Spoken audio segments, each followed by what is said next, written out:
Parliament వర్షాకాల సమావేశాలకు సర్వం సిద్ధమైంది. ఈ సెషన్ కోసం అధికార విపక్షాలు అస్త్ర శస్త్రాలు సిద్ధం చేసుకున్నాయి. పహల్గామ్ ఉగ్రదాడి, ఆపరేషన్ సింధూర్, ఇండియా పాకిస్తాన్ మధ్య నెలకొన్న ఉద్రిక్తతలపై ట్రంప్ వ్యాఖ్యలు, అలాగే బీహార్ ఎన్నికల వేళ ఓటర్ల జాబితా సవరణ లాంటి కీలక అంశాలపై కేంద్రాన్ని నిలదీసేందుకు విపక్షాలు రెడీ అవుతున్నాయి.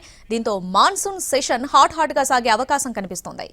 ఇక ఈ సమావేశాలను ఎదుర్కోవడం మోదీ ప్రభుత్వానికి పెద్ద పరీక్ష అనే వాదన వినిపిస్తుంది. ప్రభుత్వాన్ని ఇరుకున పెట్టేందుకు విపక్షాల దగ్గర దండిగా అస్త్రాలున్నాయి. పహల్గామ్ ఉగ్రదాడి, భారత్ పాక్ల మధ్య చిన్నపాటి యుద్ధం, ఆ సందర్భంగా అమెరికా అధ్యక్షుడు డొనాల్డ్ ట్రంప్ చేసిన విన్యాసాలు ప్రతిపక్షాలకు ఆయుధంగా మారాయి. ఏప్రిల్ 22న పహల్గామ్లో పర్యాటకులపై ఉగ్రదాడి జరిగింది. 25 మంది టూరిస్టులతో పాటు ఒక స్థానికుడు చనిపోయాడు. ఈ ఘటనతో దేశం రగిలిపోయింది. ఉగ్రవాదులను భారత్పై ఎగదోస్తున్న దాయాది పాకిస్తాన్కు బుద్ధి చెప్పాల్సిందేనన్న డిమాండ్ మొదలైంది. భారత ఆపరేషన్ సింధూర్ స్టార్ట్ చేసింది. అది రెండు దేశాల మధ్య యుద్ధంలా మారింది. అంతలోనే అమెరికా అధ్యక్షుడు డొనాల్డ్ ట్రంప్ ఊడిపడ్డాడు. ప్రపంచంలో ఏ మంచి పని జరిగినా అదంతా తన ఘనతేనని క్రెడిట్ కొట్టేయడంలో ముందుండే ట్రంప్ భారత్ పాక్లను కాల్పుల విరమణకు ఒప్పించినట్టు ప్రకటించుకున్నాడు. భారత్ పాకిస్తాన్ల మధ్య తానే యుద్ధాన్ని నిలిపేశానని ఇప్పటిదాకా ట్రంప్ 20 సార్లకు పైగా చెప్పాడు. అది కూడా రికార్డెడ్గా. ట్రంప్ చెబుతున్నది నిజమేనా అని ప్రభుత్వాన్ని ప్రశ్నించాయి ప్రతిపక్షాలు. ప్రశ్నలకు బీజేపీ సమాధానాలు ఇవ్వలేదు. ప్రతిపక్షాలపై ఎదురుదాడి చేసింది. ప్రభుత్వం కూడా ట్రంప్ వ్యాఖ్యలను ఖండించలేదు. ట్రంప్ పేరు ప్రస్తావించకుండా మధ్యవర్తి ప్రమేయాన్ని భారత్ అంగీకరించబోదని విదేశాంగ శాఖ ప్రకటించింది.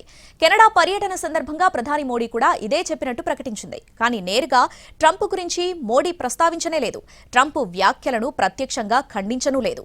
ఆపరేషన్ సింధూర్ అనంతర పరిణామాలపై చాలాసార్లు మాట్లాడారు ప్రధాని మోడీ. ఏనాడు కూడా ట్రంప్ వ్యవహారాన్ని తప్పుపట్టలేదు.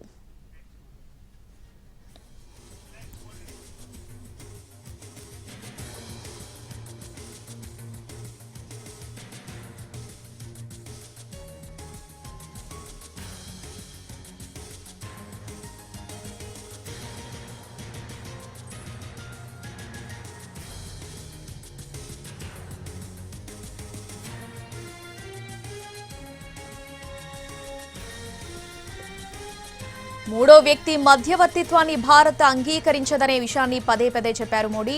మే 10న ఇరు దేశాలు కాల్పుల విరమణకు అంగీకరించాయి. ట్రంప్ వాదనను భారత్ మొదటి నుంచి వ్యతిరేకిస్తుంది. రెండు దేశాల సైనిక కార్యకలాపాల డైరెక్టర్ జనరల్స్ మధ్య నేరుగా జరిగిన చర్చల ద్వారానే ఈ విరమణ ఒప్పందం జరిగింది. గత వారం ట్రంప్తో జరిగిన 35 నిమిషాల ఫోన్ సంభాషణలో కూడా ప్రధాని నరేంద్ర మోడీ ఇదే విషయాన్ని చెప్పారు. భారత్ ఎప్పుడూ మధ్యవర్తిత్వాన్ని అంగీకరించలేదని, భవిష్యత్తులో కూడా అంగీకరించబోదని స్పష్టం చేశారు. అయినప్పటికీ డొనాల్డ్ ట్రంప్ పదే పదే భారత్ను ఇబ్బంది పెట్టేలా వ్యవహరించడంపై భారతీయులు ఆగ్రహం వ్యక్తం చేస్తున్నారు. ట్రంప్ మాటలను బహిరంగంగా గట్టిగా ఖండించి ఉంటే సరిపోయేది. మోడీ మాత్రం అలా చేయలేదు. దాంతో ట్రంప్ చెలరేగిపోతున్నాడు. మీడియా ముందుకొచ్చాడంటే భారత్ పాక్ ఇష్యూని ప్రస్తావించడం ఆపడం లేదు. అదే సమయంలో తాను ఘర్షణలను ఆపానని ప్రకటించుకోవడం కూడా మారడం లేదు. రెండు దేశాల మధ్య చర్చలకు మధ్యవర్తిత్వం చేశాననే ప్రేలాపనలు ఆపలేదు. ఇప్పటిదాకా 24 సార్లు ట్రంప్ ఆ విషయం ప్రస్తావించినట్టు ఇండియా కూటమి లెక్కగట్టింది.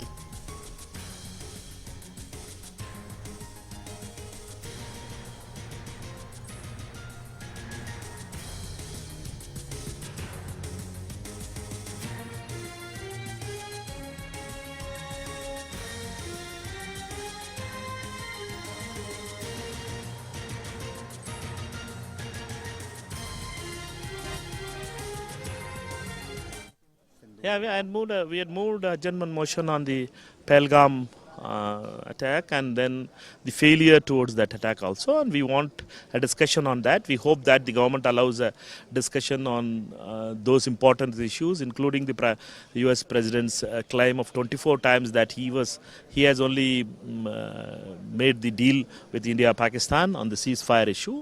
Therefore, we want the parliament to function. We opposition parties are together. India Alliance is together. We all want the parliament to function. Yeah, we had moved a German motion on the Pahalgam attack and then the failure towards that attack also, and we want a discussion on that. We hope that the government allows a discussion on those important issues, including the US President's claim of 24 times that he has only made the deal with India-Pakistan on the ceasefire issue. Therefore, we want the parliament to function. We opposition parties are together. India Alliance is together. We all want the parliament to function. Reasons for the delay in the monsoon session, but it will be a full 1 month session and it will be a very, very productive session. I don't think there will be any reasons for any controversial issues to come up. I doubt there will be a reason for any party to issue any whip. And besides, I think the impeachment issue, I do not think there will be something very, very controversial in this. So, Pahalgam, we will definitely raise the issue. It is the most important issue. And the air crash, both the Sir, things also will... the demand of opposition that Prime Minister should be in the House. He should come before the House and he should explain what has happened. Reasons for the delay in the monsoon session, but it will be a full 1 month session and it will be a very, very productive session. I don't think there will be any reasons for any controversial issues.